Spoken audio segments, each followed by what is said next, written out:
Okay, so we've had another set of big trees fall, and it's a warm one today. Excuse me looking like a mess. So as you can see right here, I've cut my way through here, about to push this pile of brush out of the way. And you wonder, why did it come down? This is not even close to being the problem here. That up there is the problem. You have two oak trees. You have this one on the bottom, you have this one on the top. Let me take you over here and show you what I'm talking about. And this is another problem. Let me turn my camera around. Okay, this is my property line right here, as you can see. Have it marked really well. See the rebar there. You see that tree there, and you see that tree there. It doesn't look very big in the camera, but let me show you what I have here. I'm gonna turn my saw off. Hold on one moment. Okay, so this is what happened. This is my road to one of my ridges here. As you can see, there's my trusty dog Fontana.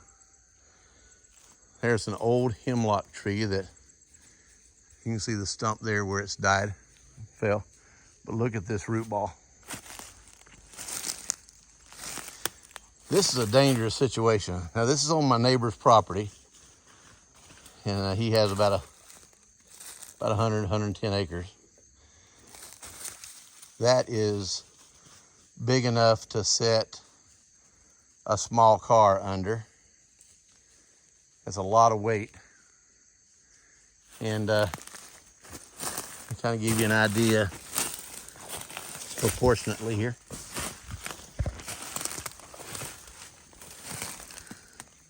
This is a big tree. And it's dangerous because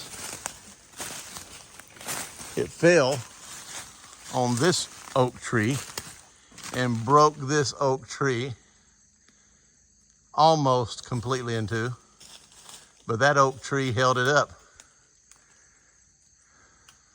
So you can see how dangerous of a situation this is. I don't want to leave it, so my temptation is to cut it off that root ball, let the weight of the top go down. That'll flip it off of this one, but which way will that base go when I cut it? That's the problem. And I need plenty of room here to clear my path and to get out of the way. But I have a white oak and a few other small scrubbies here in the way. But when this gets cut here, that root ball is gonna fall down. And the last thing I wanna do is worry about my dog being under it while I'm focusing here, because if he gets under it, he'll be gone. There's no way I'll be able to get him out of there. It'll just close him up and bury him alive. So I'm gonna wait until I have help to be here with me. This is a giant oak tree. It is huge. Down here at the bottom, it's about, well, not hardly 3 foot, but maybe 2.5 to 3 foot thick at the bottom. I'd say cut it about right here. This will close up the root ball. Root ball will go back, set down on its base. This will then flip either this way or this way, but it's gonna go up first and then over. And the key here is me getting behind this white oak when it flips. But the problem is, if it's got that much weight, there's a possibility that this tree, even if I'm behind this white oak, it could tear this big tree, this white oak down. This white oak's strong, but not sure if it'll bust it, because it busted that big white oak over there. I do have some other trees there to kind of border me. This is a dilemma. So that's part of the things you deal with here on the farm, is dealing with trees like this. That root ball behind me. It's amazing, isn't it? It's crazy, crazy, crazy. This thing weighs thousands and thousands of pounds.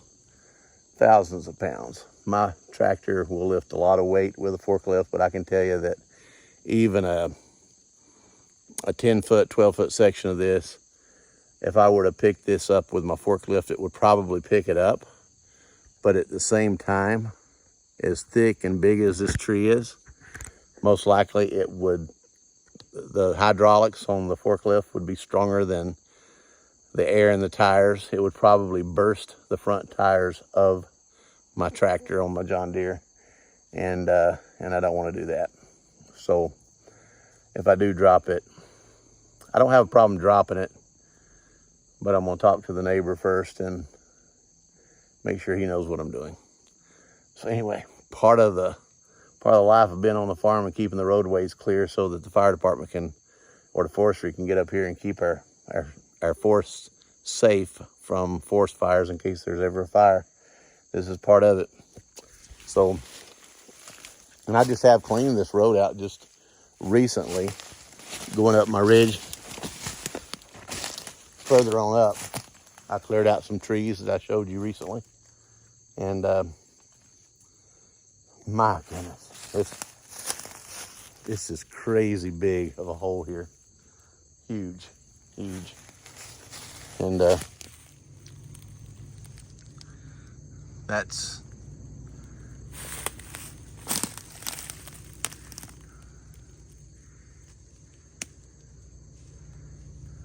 that root didn't go deep, but it was obviously it has some dirt on it.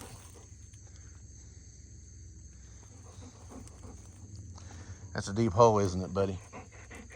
Yeah. And see, the last thing I want to do is for my dog to be curious, be down in this hole, and to decide that when I cut that stump off the root ball, that this root ball is going to go down. It's going to close this back up. And when it closes it back up, if a dog's in there, there's no machinery around here that's going to be able to get him out before he's gone. It's from this side to that side over there, you're looking at about 12 feet. About 12 feet from there to there. As far as where my boot is here, down into the dirt underneath there, you're looking, that's another 3-foot drop down into the hole. Maybe more. There's probably at least 3 tons of dirt on the root ball here. Wow. All right, I'm gonna get that part clear at least so that the horses can get up through here. And my roadway will be clean and clear. But I am not happy with the fact that this is just leaning here waiting to fall. Because if that falls, and yeah, most likely no one is gonna be under it when it falls. Most likely. But can you imagine if someone was? That would not be good.